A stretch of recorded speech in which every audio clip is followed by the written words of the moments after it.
Okay, guys, we've got the recording going. Sharing my screen. Can everybody see it? Uh, I see it. You see the course I doc? can see it. Okay. All right, good. Okay.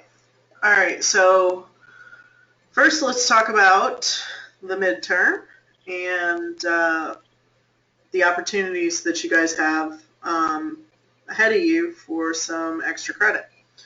Okay. Um, so midterm. I was actually very impressed with a lot of the scores and really pleased with what you guys did. Um, I think there's some opportunity for learning here, and one of the things that I've actually done in every one of the courses I teach is on the midterm, because it's usually kind of a shock, the test format and stuff like that. I give the opportunity to go back, because this is an excellent learning opportunity, to go back and correct your exam. And what I need for you to do, now I'm very specific on this, so if you're going to get half the points back, you have to do everything that I tell you on each problem. So you need to tell me in words what you did wrong and why. And it can be something as simple as, you know, I didn't add my numbers right.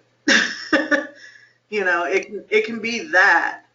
Um, you know, but if it's something that you clearly don't understand, you need to identify that and tell me what it is that you're not understanding about that problem.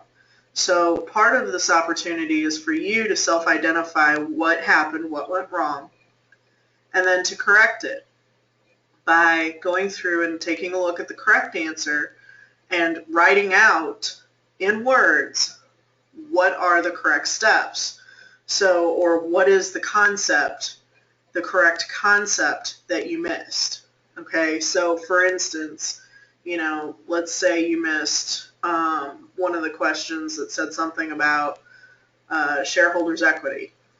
So you need to explain to me what shareholders' equity is and what makes it up. What do you add together to get shareholders' equity?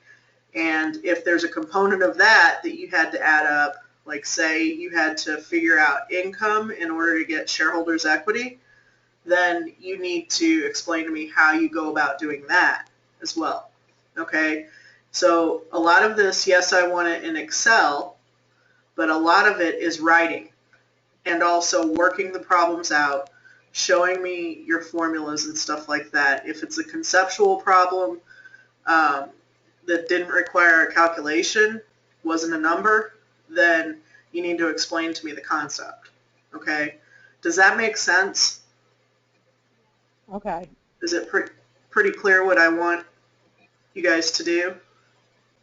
Now, for me, I talked to you, and I know for me, there was some I definitely didn't understand, but some of it I think was just, I think I'm a time watcher. Uh, And when I start watching time, I get nervous and I start to make a lot of mistakes. right. So what you need to do is, first of all, as you're doing this, go back in and review the concepts in the chapters. And take your time with this. Make sure that you're going in and saying, oh, okay, now I see what I did wrong and why. If you're having problems coming to that, then you need to shoot me an email and let me know, and Okay. we'll go through it. Okay, we'll find some time to go through it. But what I ask is that you don't come to me with 10 different emails on 10 different questions, right? Right. That you combine it into one and you actually go through and try to find the answers yourself, because that's where the real learning opportunity comes in. And it's going to help you um, master this a lot better if you find it versus me telling you how to do it, Right. because you'll have that aha moment. Okay? But if you just absolutely cannot come to it, then you need to let me know. And that's part of this exercise. So understand, and I want everybody in the class to understand that there's no shame in saying, I absolutely don't understand this. I don't know where it's coming from, how to get it. You know, that's when you need to reach out to me and say, I need your help. Okay. Okay? So, but in order to get half of your points back, you have to be able to come to the correct answer. And you have to be able to tell me the steps to get that correct answer. Okay? And you also have to tell me what you did wrong. Okay, so there's 3 components. Tell me what you did wrong, get the right answer, and show your work to get it. And if that's applicable, of course, if it's a problem. And then tell me the correct answer, the correct concept in words. Right? So those 3 things have to be present on each and every correction that you do in order to get half your credit back. And I do read it, and I will go through and make sure that what you're doing is correct. So please make sure you're thorough on it and you're putting in a good effort. Like I said, this is not so much about the extra credit and earning your points back. This is more of you've got to know this stuff going forward, because we build all through this class and all through managerial.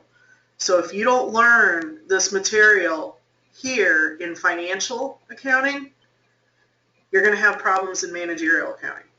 You have to know these basics in order to move on to the next.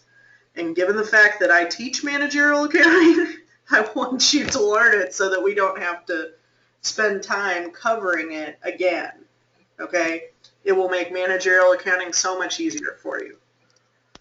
So that's one of the reasons why I'm so adamant about what I want you to do and the learning opportunity I want you to have. I don't give, I said in the beginning, I don't give grades. You're going to have to work for it. So this is part of that work. If you missed it, then we need to fix that. So I'm hoping everybody takes advantage of this opportunity, because it is a real opportunity. Okay? I have a question. Sure. Um, so like the few questions that were at the beginning of the exam, Mm-hmm. like I can't remember what they were. It was the one where we had to pick if it like increased or decreased or it remained the same. Right. So say if we missed one of those, Uh-huh. how would you like us to explain that? Like Okay. explain what we didn't understand? That's a great question. So you can see on the screen probably I've got the multiple choice up where it's increase, decrease type, or have no effect. So like for instance, purchase office supplies on account, the transaction, let's say you said decrease, will decrease assets. Okay, you need to explain to me that when you purchase office supplies, that increases your assets because office supplies are considered an asset. Okay, that's something that your company owns. All right. So in those cases, the explanation is probably going to be shorter, but you also need to tell me, what confused you, why you chose the wrong answer. So if you said purchased office supplies on account, you could say, I read this wrong and thought that the purchase was going on the income statement, so I didn't think that it affected assets, Okay, right? And I'm making this up, but great. it's an example. Does that make sense? Does that tell you what Yeah, I'm looking for? I just didn't know if you just wanted basically like a definition or you wanted us to go into like exactly why we missed that one as well. Yes. I want Okay. you to tell me why you missed it, what you were thinking when you answered that question. And, basically, this isn't really for me to see how you think. It's more for you to see how you thought about it and to understand, why that thought process came up with the incorrect answer. So it basically forces you to really remember it, okay? This is something that I did back when, I was at the undergraduate level. I would try to get a hold of my tests and take a look at what I missed and have the correct answer as well, so that I could learn from it, right? And so that, I knew what my thought process was, I could correct it, you know. So, like, for instance, if we did another one of these, paid secretary, number 7, paid secretary a weekly salary, this transaction will do what? Increase assets or decrease assets? Well, if you put increase, or if you put no change, let's say you put no change, have no effect on assets. That's technically incorrect, but you could say, because it's a paid weekly salary, I didn't think that this, had any effect on an asset because a salary is an expense. Okay, well, it does actually affect the assets because a paid weekly salary is decreasing your cash, right? And cash is an asset.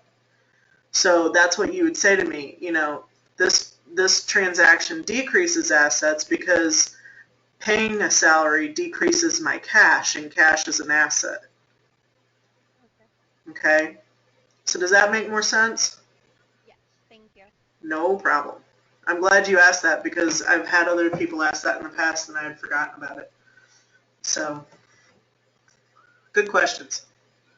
All right, so is everybody pretty clear on what I want on the midterm extra credit opportunity? Yep. Yes. Okay. All right, so let's move on to and if you're wanting the document that tells you how to correct the midterm, it's right here in course documents. So here's course documents, here's correcting the midterm. Okay? All right, so then let's move on to the next one. So every semester, one other thing that I actually like to do is to give you an extra credit opportunity outside of correcting the midterm, and it is an opportunity to write a paper. Okay? Now, writing papers is typically a lot easier simply because you're restating information that you're finding, that you're researching. So there's really no right or wrong answer to this, right? So the extra credit paper that I'd like to have you guys do, if you so choose, and this is worth 75 points, which is the difference between an A, B, or a C depending on where your grade sits at the end of the course. So basically what happens is when you turn this paper in, I add 75 points onto your midterm score, even if it puts you over the 350 that it was worth. Okay? So in the end, it's going to increase your score. Okay? But you have to earn it. You have to earn all 75 points. And here's how you do that. First of all, has to be excellent grammar. Make sure you proofread your paper. Okay? Make sure that you're giving me citations. So when you're writing this paper, you should go through and literally every paragraph should have a citation. At least one. Okay? Because you guys aren't, this is what they tell you in your doctoral degree too. You're not the expert. People who are the experts have already written the papers, right? So you're taking information from somebody else. You have to give them credit for it, right? That's how we share information. That's how we compile information, okay? So you have to make sure that you give me correct citations within the paragraph, and then also do a works cited page at the very end, or a references page, okay? So I would like this to be in APA format. You can go out online and Google APA, and 1,000,001 resources will pop up, okay? So it tells you how to do in-text citations, which are just, when we say in-text citations, that's up in the paragraph. So you say, according to Hubbard and O'Brien, parentheses 2015, which is the year the work was written in, such and such did such and such, and it caused this. Okay? So that's how you do an in-text citation. Or you can write the sentence like, enterprise resource planning software is a system in which organizations can manage their end-to-end operations completely, and all transactions are linked throughout the system. And then parentheses, Professor Bates 2015, comma 2015, close parentheses. Okay? Or Bates 2015, sorry. So that's kind of how you do those citations, right? So the paper itself, what I'm looking for, and I warned Michelle earlier about this. This paper, the subject matter of it, is what I do every day.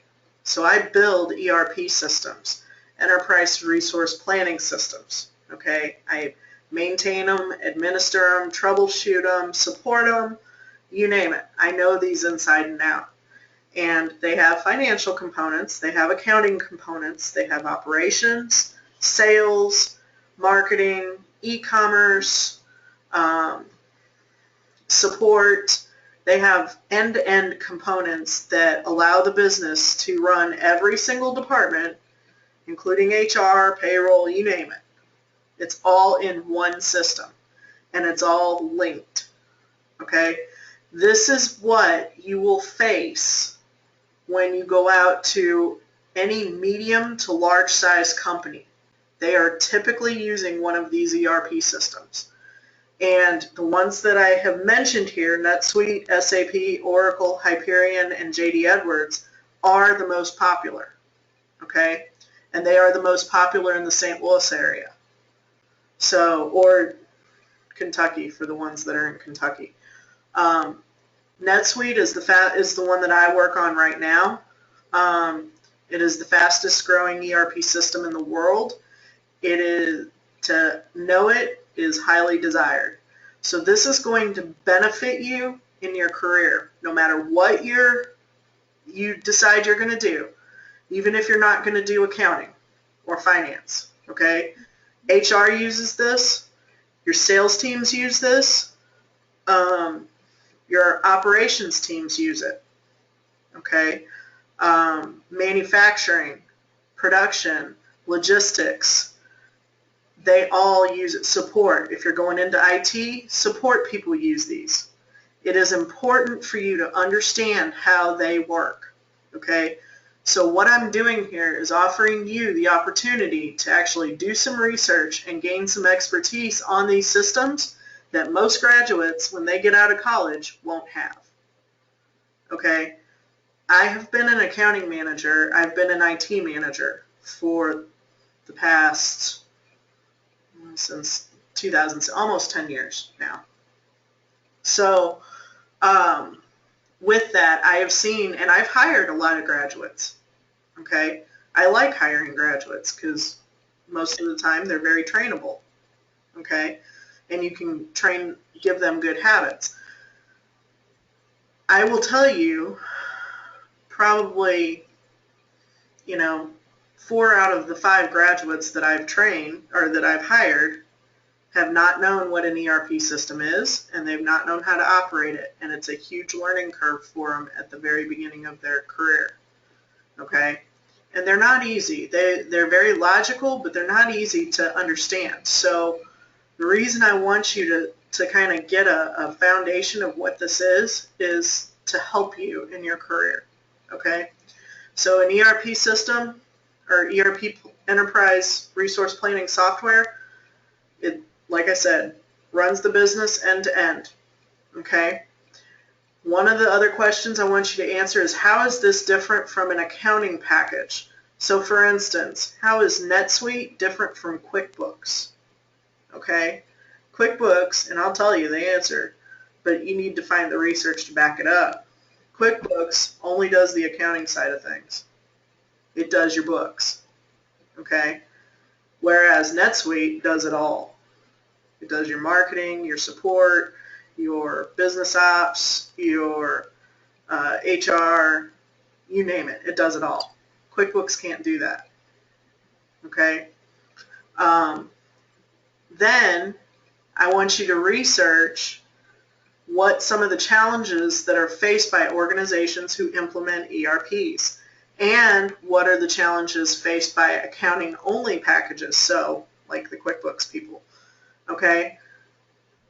Again, I'll tell you, one of the major problems that ERPs face when implementing is the fact that a lot of people make mistakes on their implementation of trying to move too fast, trying to take shortcuts, and not fully implementing things and thinking through the processes they should.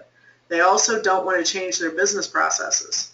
So they want to keep doing everything the way they've always done it. Well, ERPs are designed to maximize your efficiency and automate your business processes.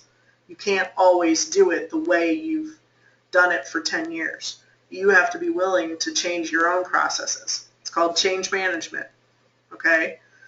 Change management is huge these days. If you can discuss change management in a job interview, they will likely hire you because you have to have good process behind change management, okay?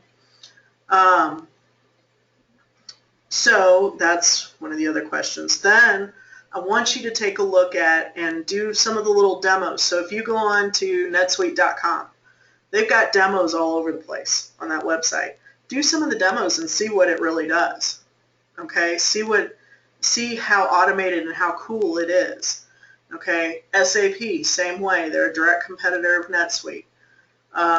Oracle is the same thing. Oracle is the big boy. Okay, that one is highly popular, but very popular with super large companies. Okay, because it is extremely expensive.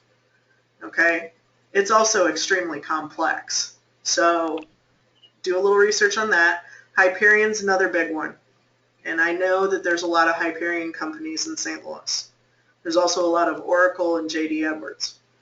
Not as many SAP, and NetSuite hasn't quite taken hold there yet, but they've got some companies that are using it.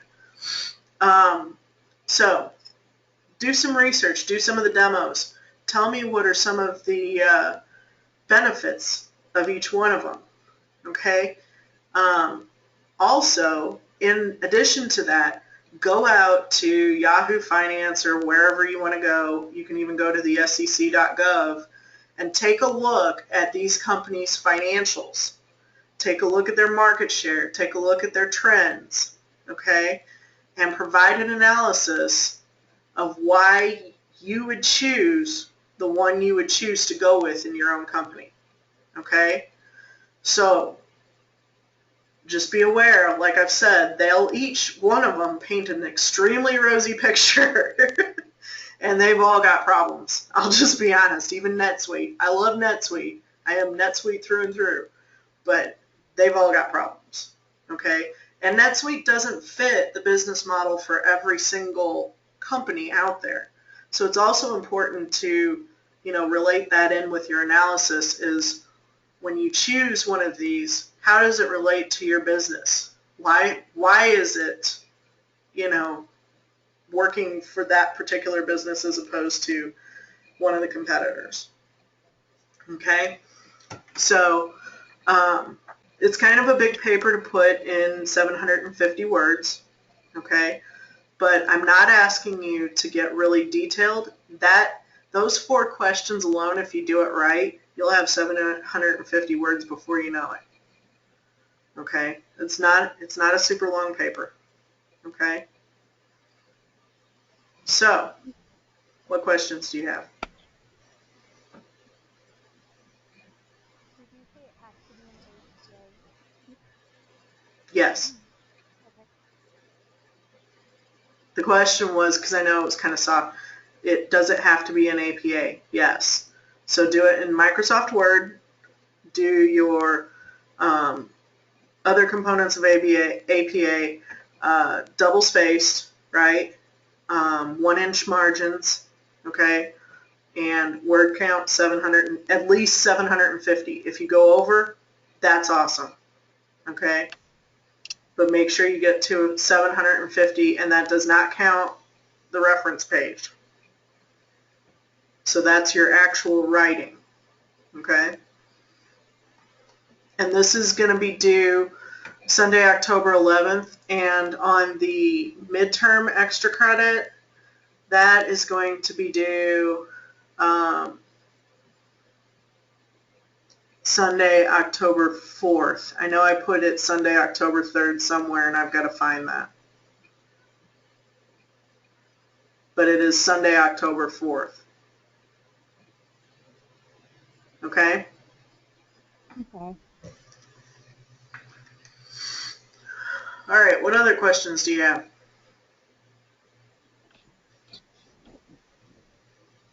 So if it was, I think you pretty much answered all of mine. I know, like I said, on the midterm, if some of the mistakes I know that I just made was just simply being a time watcher and that caused me to make like careless mistakes, and just explain that.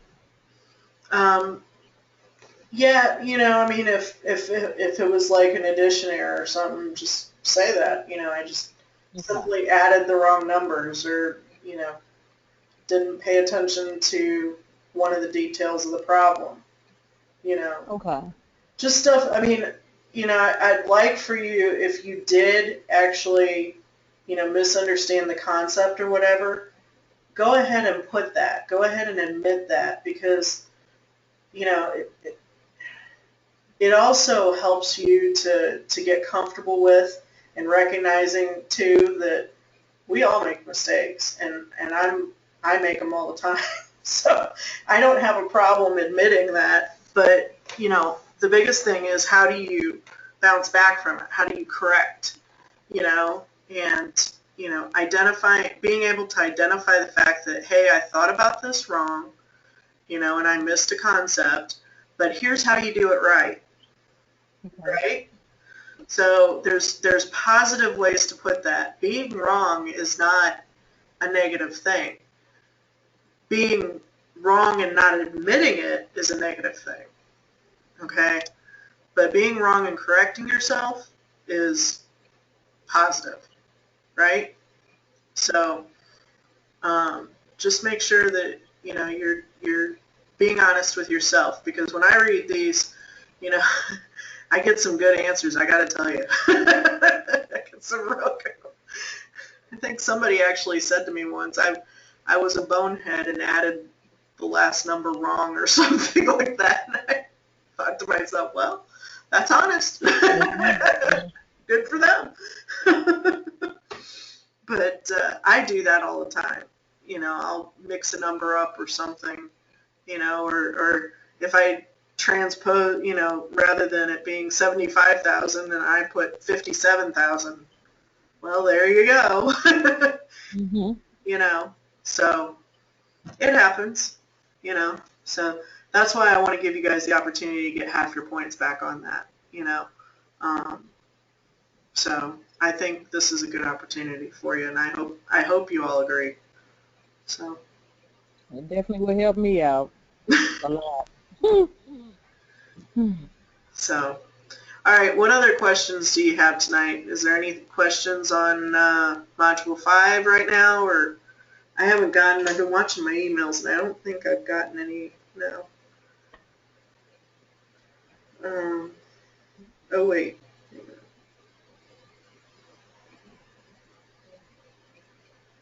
I do. I do have a question on Module 5. And I'm going to have to answer that with her later. So Module 5, I think, it can be a little difficult, but if you guys get through it and there's something you don't understand, then just let me know, and I'll be happy to answer it. So, um, anything else that we need to talk about? If anybody has the winning lottery numbers, that would be great. Well, the people at BJC just won that $1 million I one. know. I know. Mhm. because I actually know some people that work over there. They didn't I weren't know, part of yeah, I the know a group, couple of them but too. Yeah. they were kicking themselves. Yeah, I know quite a few of them that won, and they had them come and take like a picture in the lobby Okay. with the check. I was like, I wish I could have been in on that. I mean, I think it's split down like 35,000 after taxes, but I don't care. It still would have been 35 more than I had. Exactly. So, Well, all right, girls. If there's nothing more tonight, then I'll let you go and get back to correcting the midterms and doing homework and writing papers. All right, thank you. No problem. yes, thank you. My pleasure. Let me know if you have any questions. And you guys know how to get a hold of me. Okay. Okay. Have a good evening. All right. Thanks so much. No problem. We'll talk to you again next week. Okay. Bye bye. All righty. Bye bye. Bye-bye.